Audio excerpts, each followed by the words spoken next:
Hey guys, how you doing? It's Quennel Gaskin here with you today. I'm so excited that you are joining me today. I just wanted to come and share a couple of different things with you today. One of the statements that I use a lot, well, you're going to hear me using even more because it's just a true statement. Years ago, I heard this from a mentor of mine who says, small hinges swing big doors. Small hinges swing big doors. And it's amazing to see how, it doesn't start with the big things. It starts with the small things. And so today I want to be able to talk with you about scales. So I'm going to be building on this. Small hinges swing big doors. Dealing with scales, in reference to music, scales, chords, exercises that has helped me through. So I'm going to be sharing with you today, and I'm really looking forward to it. I love you guys so much, and I'm looking to help you. Like the video, share this with a friend, tell people I'm on, and sharing some informative things that I believe that will be a blessing to you today.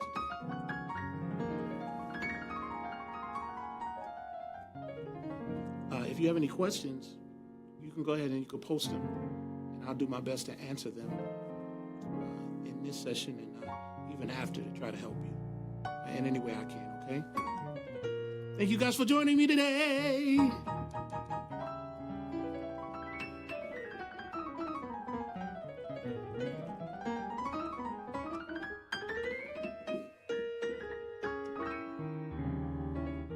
Scales. And I know today I have a friend of mine that's going to be joining us, just going to be asking some questions. So we're going to be talking, and I'm going to be answering some questions pertaining to the small hinges, swing big doors. In reference to music, we're talking about scales. Once again, like the video, share this video. It's going to be able to help you. I really want you to be the best that you can be. All right, here we go. Going to kick it off. All right, Quennel. So since we're talking about scales today, let's start with, when did you start playing scales, and when did you learn to play them the right way? Okay, when did I start playing scales? I started playing scales probably when I was like 15. Probably around that age I started learning what scales were, in the sense of I was creating my own fingering to try to get through it. But when it came to actually learning my scales the right way was literally it was a few months before going to college. I bought a book from a store in New York called the Sam Ash. It was a music store. Went into the book section, and I picked up this book on scales. They had major scales, chromatic scale, and I picked it up, and here we go. That was the beginning of it. Cool. So, and for you that are watching, we will answer some of your questions. Frank, we see you have a question. So we'll actually go with your question first, and then we'll do some follow-up questions. But Frank's question is, how do I scale as fast as you? How do you get your scales to be as quick as yours? Practice makes better. It brings almost a sense of perfection. But I mean, even with my scales, I'm still getting faster and still improving. So I think it's something that you work on. Listen to yourself. Make sure you're listening back to see your progress. Definitely metronome is one of the greatest tools that you can use. And just make sure that you have the right fingering. You need the right technique. You need to make sure that your fingers are in the right position, the right place. And being able to do that repetitiously over and over and over and over and over and over again. And the more you do it, the better you get with it. Whether it be your right hand or your left hand, I'm still working on it, still trying to improve and get faster, and even make sure that you're clean with your scales so people can understand what you're doing. So practice makes better, metronome, and spend time with it. The more you do it, the better you're going to get every day. So let's go back to, you mentioned you were playing scales, and then at the college point, before college, you started, you had to start to play the scales right to get into college. Right. What was the difference in your playing when you were playing the scales just however versus after knowing how to play them with the correct finger? I had a certain level of speed and clarity with them the wrong way. But when I started learning it the right way, the more and more I did it, the more cleaner I became. I even became even more clean, and I sounded even more polished with what I had. So it helped me to learn it the right way because of accuracy. It helped with my dexterity even more, and even helped me to build more of my left hand. I was doing things with my left hand, but I mean, it really helped me to have more fluidity with my left hand. So I will be able to do more and for longer. It almost gave me like a, I want to say, how do I say it, a finger cardio. So, I was able to just do it longer and not be hurting in my wrist and things like that. So that's how it affected and helped me. Okay. And again, if you guys have any questions, make sure you post your questions. We'll kind of go through this. So today's hinge is scales. So we're dealing with how small hinges swing big doors. So without your scales and doing them effectively the right way, you're limiting the door that you can open. So what you do when you play, or at this point, are you thinking what scales you're playing, or how do you come up with the movements that sound like scales in your right hand? So you play some stuff that's fast, sounds like scales. Are these actual scales? Are they scales you made up? What are your thoughts on the scales that you play? The scales that I'm playing at this point, I'm not really thinking about it. It's more of a hearing thing. It's what I'm going for. What I'm going for is sound. I'm always thinking on how I can, first of all, be blessed by what I'm playing. It's just a sound that it just sits on you.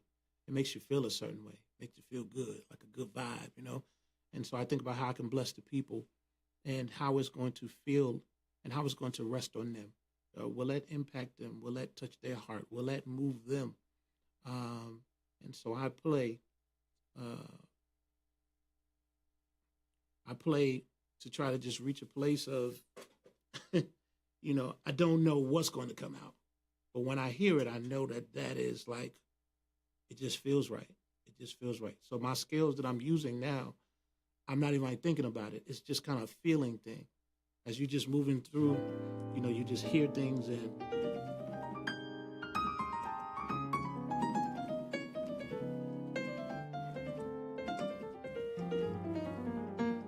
reaching.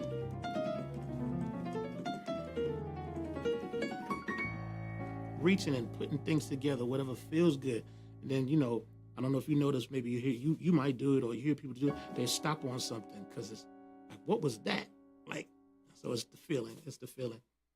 And I think the most important thing that I can say about that is I play to the Lord, So I'm always playing from my heart, I'm always playing to the Lord and worshiping in some kind of way to where he's on my mind. And I guess that audience of one that I have with him that I do in my private time, something I want to say to everybody, even in learning your skills and building small hinges that swing big doors, it's always good to have an audience of one, and what you do in your private time affects what happens to you publicly when people hear you.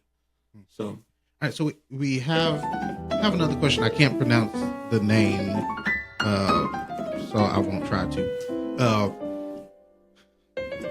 So it's a dual question. Is speed crucial, and is it needed? Like, is speed needed to be able to play? I guess music in general. Hopefully that's your question. I think it just depends on what genre. If you're playing classical and you're playing Rachmaninoff, or you're playing Beethoven or Mozart or a Bach piece, of course you're going to have to have some type of facilitation. You're going to have some speed. If you're playing other genres, country. Just depends on the speed, the tempo of the song. R&B, it could be gospel music, ragtime, these different things. So I guess you should just build up your speed anyway. So, if you want to challenge yourself or you do play a particular type of genre, you just be able to be prepared and ready for anything because you've built up your facilitation and your speed to where you can play things at fast paces. All right, so let's kind of transition. So with the scales, myself as well as other people have been in a point or in a place in your playing where you're told to learn the scales, to play the scales, to practice your scales, to have your scales. When you didn't know the scales or when you were learning the scales, did you see the purpose of the scales, or was it a process, or when did it become like, hey, I need these? I didn't understand why I was doing scales really at first necessarily. I just know it sounded good, and it's something that I was reaching for, and I didn't really understand. When I went to school, I still didn't understand why we was necessarily doing scales. That wasn't my focal point. It was all the other things, sight singing and reading, trying to learn how to read music and different things. But when I got out of school and I began to start, as I was teaching and growing in my teaching, then I began to see what scales did for me. It just gave me the ability to deal with understanding key centers. I began to understand that that's what it was doing. I think sometimes things can happen to you. You don't even know, that you actually got it, but you got to go back and got to see. You have to see what you have received or see what you've learned from it. So key centers, it helped me with melody, and it also helped me with establishing chords. So the scales have helped me so much now to where I can pull from melodies and move into different keys, and just reach for certain things. Now that I'm saying, wow, okay, that's what scales is doing. It's driving that melody.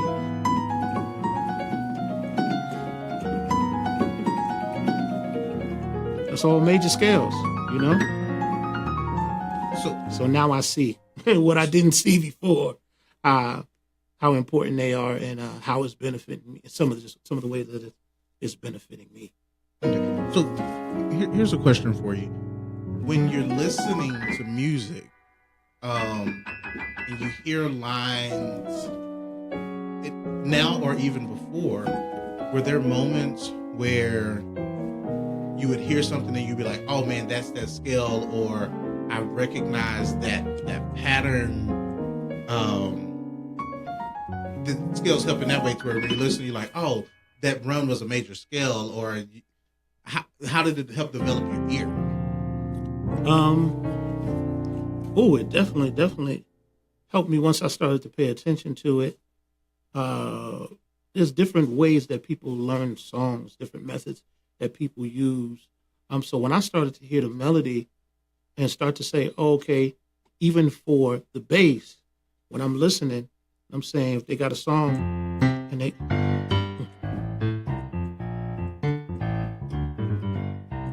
Okay, so all they're doing is the 1, 2, 3, 4, 3, 6. Okay, so they're walking up 1, 2, 3, 4, 5, 6, 7, 8, or 1, 2, 3 again of the scale. Oh yeah, okay, that's what it is. So now those bass notes I was able to pick out, those melody or top notes, say with the horns or with the piano player, it was helping me to formulate and get my chords from there. Because I always teach that chords go from whatever that melody note is, you're normally going to have it to where it's going from right to left, and then you build your chords. And that's also how I teach as well. So it was very, very helpful in picking bass notes and then figuring out what the melody of it was. So now, actually, let's continue to go back. When you're learning this, you talked about hearing the bass and knowing, hey, this is the number of the bass based on the scale, which a lot of us use that as a number system to be like, okay, I can hear that they are doing that. now when you listen to music, do you listen the same way where you're like, okay, they're moving this way, and then this chord over this sounds like this based on the scale degree?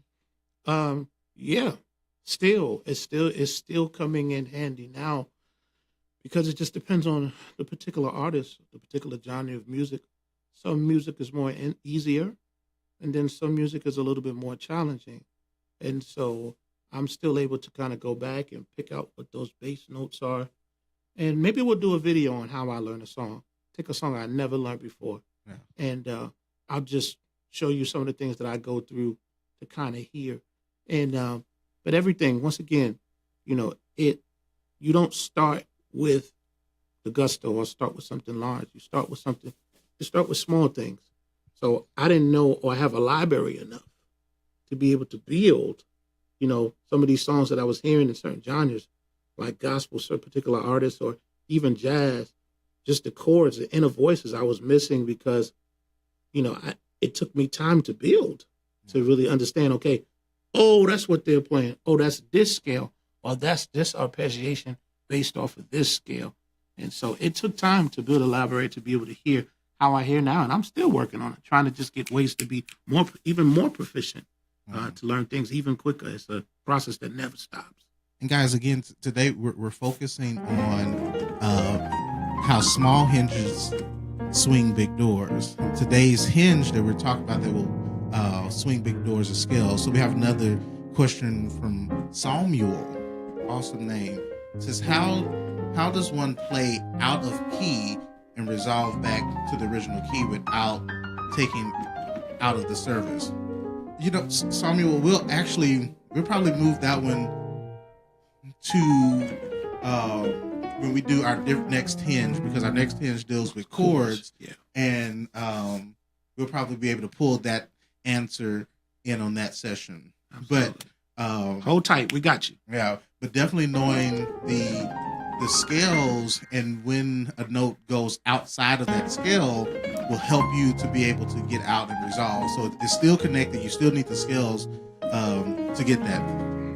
Okay, so a few more last questions as relates to scales. Now, how does the scale help you with melody? Like, so when you listen to music, let's say you hear a melody, do you kind of hear it based on the scale degrees, just like you hear it Absolutely. at the bass? Yep, you hear it based on the scale degree.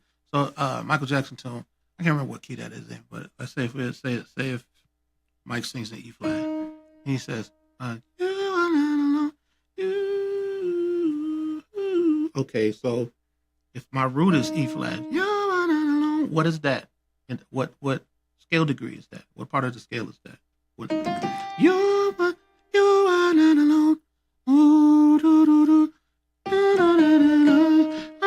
He's doing the same thing. I know automatically. So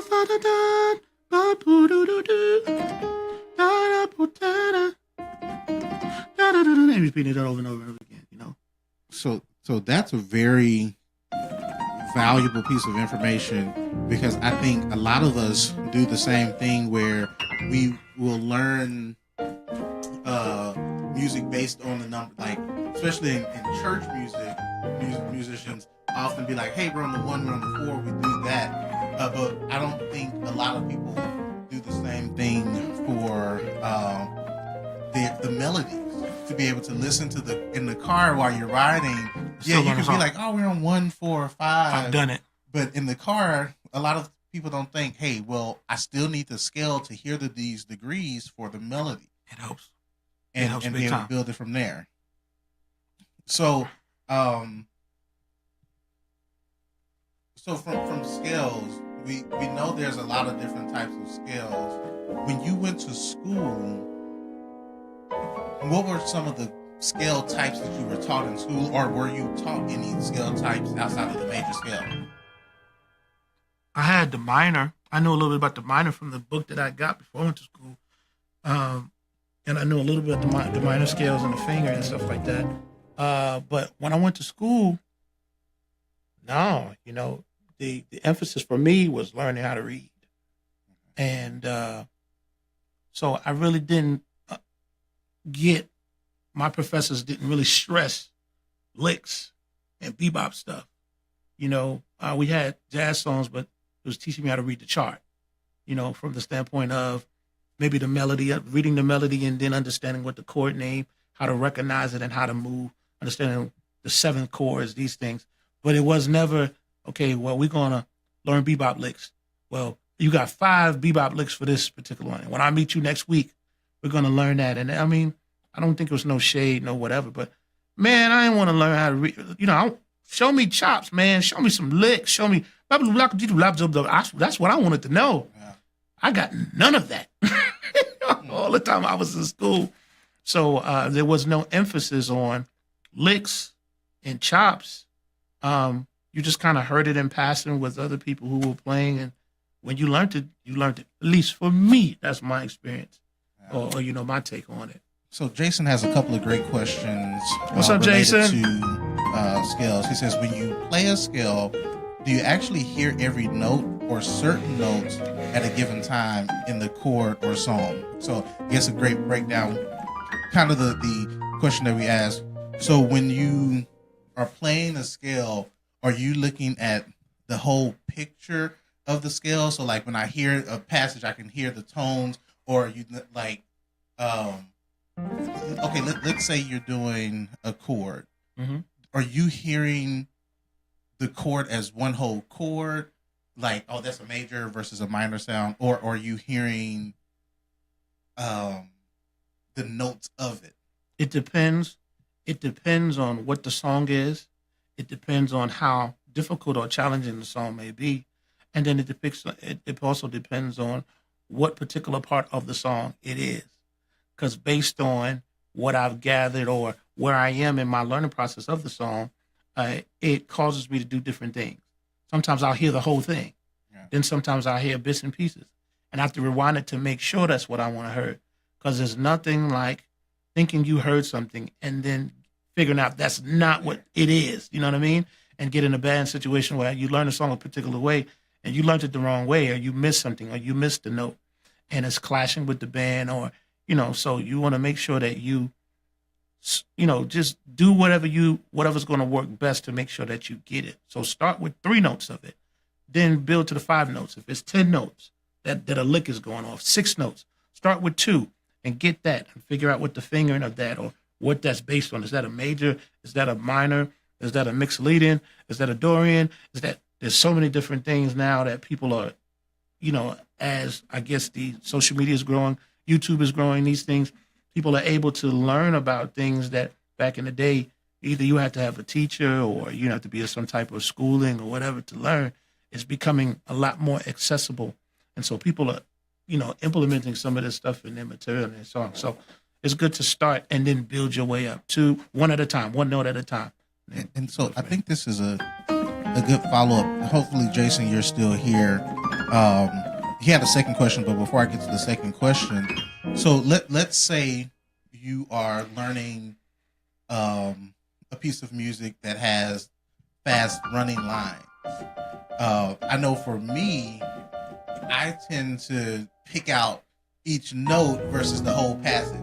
When you listen to it, like let's say you're learning transcribing a solo. Are you listening to the full passage because your ears are trained to hear that full passage, or do you have to sit down and go like note for note to? It just depends. Okay. It depends on how difficult the song is. You get a transcription, like say Art Tatum, or you're trying to transcribe even Michael Brecker or somebody like that, or Coltrane. Oh my goodness, like Giant Steps. You're going to have to take your time and go through that and listen in portions. Take a particular part, take a particular